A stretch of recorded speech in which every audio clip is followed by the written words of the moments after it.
Ankleshwar GIDC ખાતે આવેલ નવજીવન ગરબા ગ્રાઉન્ડની સામે A1 ખારીસિંગ સેન્ટરના આઉટલેટ સ્ટોરનો શુભારંભ કરવામાં આવ્યો. ભરૂચમાં નર્મદા નદીની માટીમાંથી તૈયાર થતી ખારીસિંગ વિશ્વભરમાં જાણીતી છે. સૌરાષ્ટ્રથી મગફળી લાવીને અહીં ખારીસિંગ બનાવવામાં આવે છે. મગફળીનું ઉત્પાદન સામાન્ય રીતે સૌરાષ્ટ્રમાં થતું હોય છે, પરંતુ એમાંથી બનતી ખારીસિંગ સમગ્ર વિશ્વમાં ભરૂચની પ્રખ્યાત છે અને તેનું કારણ ભરૂચના ભાગોળમાંથી વહેતી નર્મદા કિનારેથી મળતી માટી છે. આ માટીમાં સિંગને પકવવાથી સામાન્ય સિંગ ભરૂચની ખારીસિંગ એટલે કે ભરૂચની બદામ બની જાય છે. ખારીસિંગનું નામ આવે એટલે ભરૂચનું નામ લેવાય.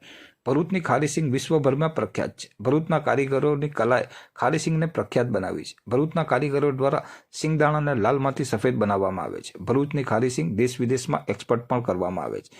ખારીસિંગ પણ અલગ અલગ પ્રકારની વેરાયટી જોવા મળે છે. નારિયેળવાળી સિંગ, ચોકલેટ સિંગ, હાજમા સિંગ સહિતની સિંગનો સમાવેશ કરવામાં આવે છે. હવે આ તમામ ફ્લેવર તેમજ ખાસ કરીને ઉપવાસમાં પણ લઈ શકાય તેવી ખારીસિંગ અંકલેશ્વર ખાતે આવેલ નવદુર્ગા ગરબા ગ્રાઉન્ડની સામે આવેલ A1 ખારીસિંગ સેન્ટર ખાતે પણ ફેક્ટરી આઉટલેટ શરૂ થતાં ભરૂચના ભાવે મળી રહેશે.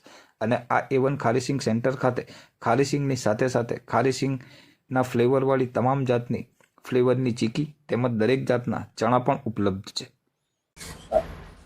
મારું નામ જસુભાઈ, નવજીવન સોસાયટીમાં રહું છું. અત્યારે નવજીવન ગરબા ગ્રાઉન્ડની સામે દુકાન નંબર 8માં ભરૂચની પ્રખ્યાત A1 ખારીસિંગ સેન્ટર શુભારંભ કરવામાં આવેલો છે. ફક્ત અંકલેશ્વર જીઆઈડીસી ખાતે આ ખારીસિંગની એક જ શોપ છે. હાલમાં અમારા ત્યાં અલગ અલગ પ્રકારની સિંગના પ્રકારોની સિંગો મળે છે. તે જ પ્રમાણે ચણાના પણ અલગ અલગ પ્રકારના ચણાઓ મળે છે. ચીકી પણ અલગ અલગ જાતની ચીકી મળે છે. જેથી એકવાર આ શોપનું મુલાકાત લેવા આમંત્રણ પાઠવું છું.